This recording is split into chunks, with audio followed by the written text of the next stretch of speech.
Welcome to this lecture. जैसा कि हमने पहले बताया था, ट्रांजिस्टर के बारे में बताया था और ट्रांजिस्टर कितने टाइप्स के होते हैं ये बताया था। तो उसमें हमने फर्स्ट टाइप बताया था पीएनपी ट्रांजिस्टर। इस लेक्चर में हम डिस्कस करेंगे कि पीएनपी ट्रांजिस्टर कैसे वर्क करता है, वर्किंग ऑफ पीएनपी ट्रांजिस्टर।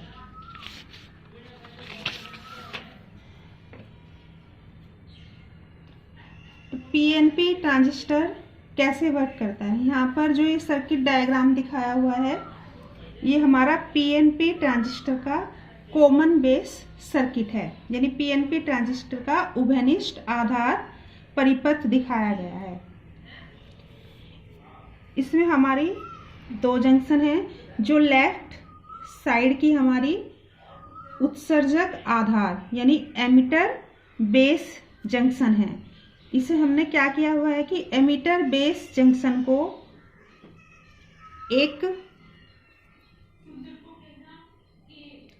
हमने उत्सर्जक आधार battery emitter base battery VEB के द्वारा स्मॉल फॉरवर्ड बायस्ड किया हुआ है।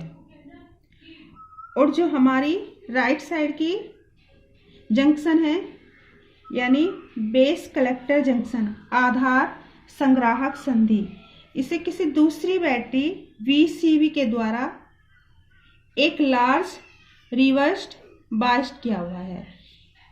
यानी the emitter base junction is given A small forward biased while the base collector junction is given a large reverse biased। अब क्या होगा, सबसे पहले हम इधर की बात करेंगे यानी एमिटर बेस जंक्शन की। इसमें होगा हमारा कि under the forward biased the holes in the emitter moves towards the base while the electrons in the base move towards the emitter। यानी यहाँ पे जो फॉरवर्ड बायस्ड है, फॉरवर्ड बायस्ड होने के कारण क्या होगा कि जो हमारा एमिटर है यानी P रीजन है, इसमें जो होल्स होंगे, एमिटर में जो हमारे होल्स हैं वो बेस की तरफ चलेंगे और बेस में क्या है यानी जो हमारा N रीजन है इसमें इलेक्ट्रॉन्स हैं वो एमिटर की ओर चलेंगे। यानी एमिटर में उपस्थित होल्स बेस की ओर और बेस में उपस्थित इलेक्ट्रॉन्स एमिटर की ओर चलते हैं। अब आगे क्या है कि जो हमारा बेस है, बेस इज वेरी थिन, तो most of the holes entering it pass on the collector while a very few of them combine with the electrons present in the base। यानी जो हमारा बेस है वो बहुत थिन है, बहुत पतला है, तो इसके कारण क्या होगा कि इसमें जो हमारे होल्स आएंगे तो इसमें प्रवेश करने वाले अधिकतर होल्स यानी लगभग 98% इसे पार करके कलेक्टर यानी संग्राहक तक पहुंच जाते हैं और उनमें से बहुत कम यानी केवल 2% बेस में जो इलेक्ट्रॉन उपस्थित हैं उनसे कंबाइन होंगे यानी उनसे संयोग करेंगे। अब क्या होगा कि as soon as a hole combines with an electron a fresh electron leaves the negative pole of the battery VEB। यानी जैसे ही एक होल एक इलेक्ट्रॉन के साथ कंबाइन होगा यानी एक होल एक इलेक्ट्रॉन के साथ संयोग करता है, तो वैसे ही एक नया इलेक्ट्रॉन बैटरी VEB के नेगेटिव टर्मिनल से निकलता है और बेस में प्रवेश करता है। यानी जैसे कि हमने बताया कि बेस के बहुत पतला होने के कारण लगभग 98% होल्स हमारे कलेक्टर तक पहुंच जाएंगे और जो शेष हमारे 2% लगभग 2% होल हैं वो यहाँ पर उपस्थित इलेक्ट्रॉन के साथ संयोग करेंगे। तो जैसे ही एक होल एक इलेक्ट्रॉन के साथ संयोग करेगा तो वैसे ही एक नया इलेक्ट्रॉन, ये जो बैटरी है यहाँ पे VEB, इसके नेगेटिव टर्मिनल से निकलकर बेस में प्रवेश करता है। अब क्या होगा कि इसके बाद एट द सेम इंस्टेंट यानी उसी time an electron leaves the emitter through terminal E and enters the positive pole of the battery VEB।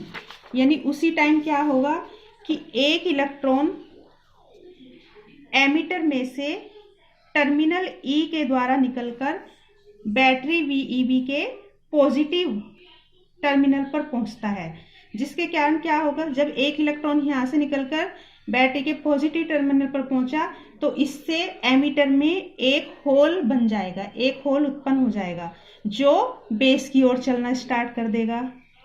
तो इस प्रकार से क्या होगा कि जो हमारी ये वाला सर्किट है हमारा एमिटर बेस सर्किट, तो इस तरह से एमिटर बेस सर्किट में कि स्मॉल करंट फ्लो होती है। अब क्या होगा कि जो हमारे होल्स कलेक्टर तक पहुंचे तो the holes entering the collector move under the reverse biased and reach the terminal C। यानी जो होल्स हमारे संग्राहक में प्रवेश कर जाते हैं और संग्राहक जो हमारा ये वाला जंक्शन है ये रिवर्स बायस्ड है और ये हमारा होल्स के चलने में हेल्प करता है, तो वे हमारे टर्मिनल में होल्स टर्मिनल C तक पहुंच जाते हैं। अब इसके बाद क्या होगा कि as soon as a hole reaches C, यानी जैसे ही एक होल टर्मिनल C पर पहुंचेगा an electron leaves the negative pole of a battery VCB and neutralizes the hole. यानी जैसे ही एक होल टर्मिनल C पर पहुंचेगा तो बैटरी VCB के नेगेटिव टर्मिनल से एक इलेक्ट्रॉन आकर इसे न्यूट्रलाइज कर देगा, यानी एक इलेक्ट्रॉन बैटरी VCB के नेगेटिव टर्मिनल से निकलकर उसे उदासीन कर देता है। एट द सेम इंस्टेंट उसी टाइम क्या होगा, a covalent bond breaks in the emitter.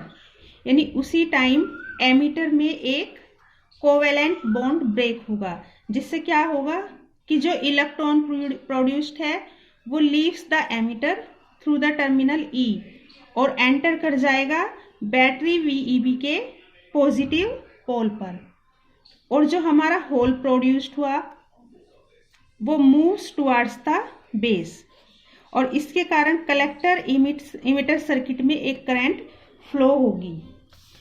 यानी जैसे हमने बताया था कि जैसे ही एक होल हमारा टर्मिनल C पर पहुंचेगा तो यहाँ से बैटरी के नेगेटिव टर्मिनल से एक इलेक्ट्रॉन आकर उसे न्यूट्रलाइज कर देगा। ठीक उसी टाइम यानी एट दैट इंस्टेंट क्या होगा कि एमिटर में, ये जो हमारा एमिटर है, एमिटर में हमारा एक कोवेलेंट बॉन्ड टूटेगा, एक सहसंयोजक बॉन्ड टूटेगा जिससे एक इलेक्ट्रॉन उत्पन्न होगा। तो वो इलेक्ट्रॉन एमिटर में से टर्मिनल E के द्वारा बाहर निकलेगा और बैटरी VEB के पॉजिटिव टर्मिनल पर पहुंच जाएगा, और जो कोवेलेंट बॉन्ड के टूटने से होल प्रोड्यूस्ड होगा वो हमारा बेस की ओर चलने लगेगा। तो इस प्रकार से हमारा जो संग्राहक उत्सर्जक सर्किट है, संग्राहक उत्सर्जक परिपथ है या कलेक्टर एमिटर सर्किट है, उसमें करंट फ्लो होती है। अब ये जो हमने सारा डिस्क्रिप्शन किया इससे क्लियर है कि PNP ट्रांजिस्टर के अंदर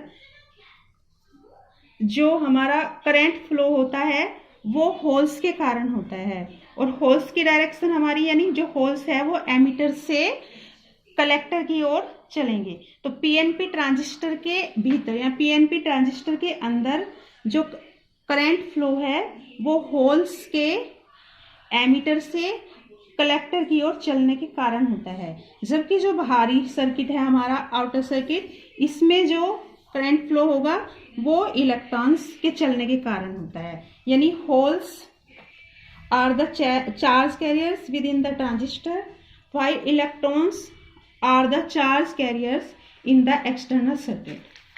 अब जो हमारा टर्मिनल B है, टर्मिनल B से चलने वाली करंट को हम बेस करंट या आधार धारा I भी कहते हैं, कलेक्टर का जो टर्मिनल सी है, इससे बाहर जाने वाली करंट को हम कलेक्टर करंट या संग्राहक धारा आईसी कहेंगे। ये दोनों करंट यानी आईबी और आईसी, बेस करंट और कलेक्टर करंट, दोनों मिलकर एमीटर ई में प्रवेश करती हैं, जिसे हम एमीटर करंट या उत्सर्जक धारा या एमीटर करंट आई कहते हैं। तो यहाँ से क्लियर है कि जो आई है वो इक्वल होगा आई बी प्लस आई सी। अब क्या होगा कि जो हमारा बेस था वो काफ़ी पतला है, जिसके कारण जो हमारे कंबाइंड होंगे होल्स और इलेक्ट्रॉन्स, उनका ऑर्डर काफ़ी कम होता है। यानी बेस के पतला होने के कारण जो होल्स इलेक्ट्रॉन्स कंबाइन होने वाले जो होल्स इलेक्ट्रॉन्स हैं उनकी संख्या बहुत कम है। तो इस प्रकार से लगभग सभी होल्स जो एमीटर से बेस में प्रवेश करते हैं वो कलेक्टर तक पहुंच जाते हैं। इसलिए जो हमारी कलेक्टर करंट है आईसी या संग्राहक धारा, वो उत्सर्जक धारा यानी आईई से थोड़ी ही कम होती है। Thank you.